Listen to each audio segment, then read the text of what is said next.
ইতিমধ্যে আমরা খেয়াল করেছি ফ্রান্স সরকার কর্তৃক রাষ্ট্রীয়ভাবে মুসলমানদের কলেজার টুকরা বিশ্ব মানবতার মুক্তির দূত দুজাহানের বাদশাহ মুহাম্মদুর রাসূলুল্লাহ সাল্লাল্লাহু আলাইহি ওয়াসাল্লামের ব্যঙ্গচিত্র প্রকাশ করেছে। কথা ঠিক কিনা বলে?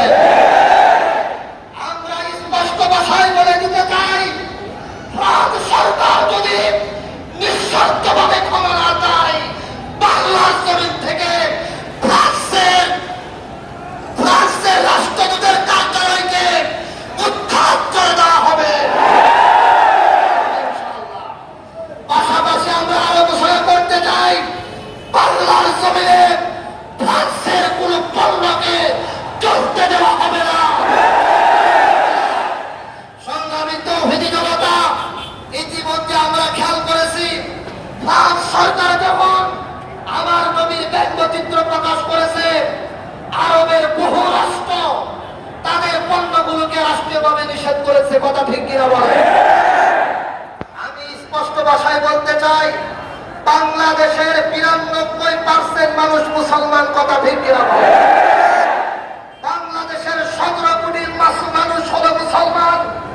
১৭ কোটি মুসলমানের বাংলাদেশের প্রধানমন্ত্রী জননেত্রী শেখ হাসিনা, আপনার কাছে আমাদের প্রশ্ন, ৯২% মুসলমানের এই দেশে রাষ্ট্রীয়ভাবে ফ্রান্সের প্রতি কেন নিন্দা জ্ঞাপন করা হলো না?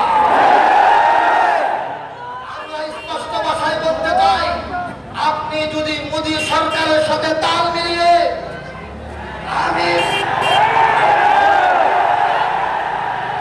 সংগ্রামী তৌহিদি জনতা, আমরা ইতিমধ্যে খেয়াল করেছি মোদী সরকার গোটা বিশ্বের মুসলমানদের বিপক্ষে দাঁড়িয়ে ফ্রান্সের পক্ষ অবলম্বন করেছে। কথা ঠিক কিনা বলে?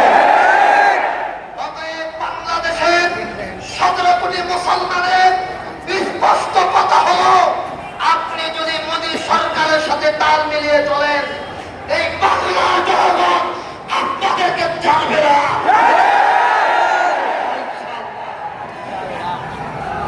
সর্বশেষ সংগ্রামী তৌহিদি জনতা, আমাদের সর্বশেষ কথা, আমার নবীর কটূক্তি শুধু ফ্রান্সের মধ্যে হয়েছে তাই না? কথা ঠিক কিনা বলেন?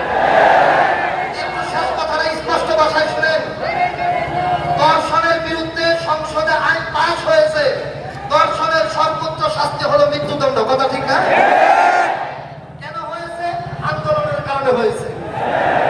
কিন্তু আমরা দেখতেছি ধর্ষণের বিরুদ্ধে যে পরিমাণ আন্দোলন চলতেছে, তার চেয়ে বেশি চলতেছে বিশ্বনবীর ইজ্জত রক্ষার জন্য।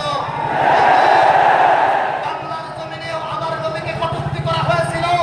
গোলাম বুরহানুদ্দিনের ৪ জন শাহাদাত বরণ করেছিল। অতএব আমাদের দাবি হলো, বাংলার সংসদে আইন পাস করতে হবে, নবীর ইজ্জতের বিরুদ্ধে কেউ কথা বলে তার সর্বোচ্চ শাস্তি হবে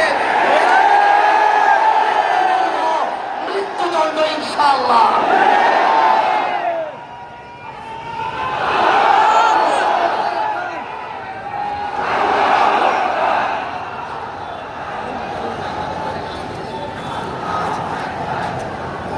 এ পর্যায়ে আমাদের সামনে সংক্ষিপ্ত আকারে বক্তৃতা নিয়ে আসছেন মাওলানা আব্দুল মালিক সাহেব।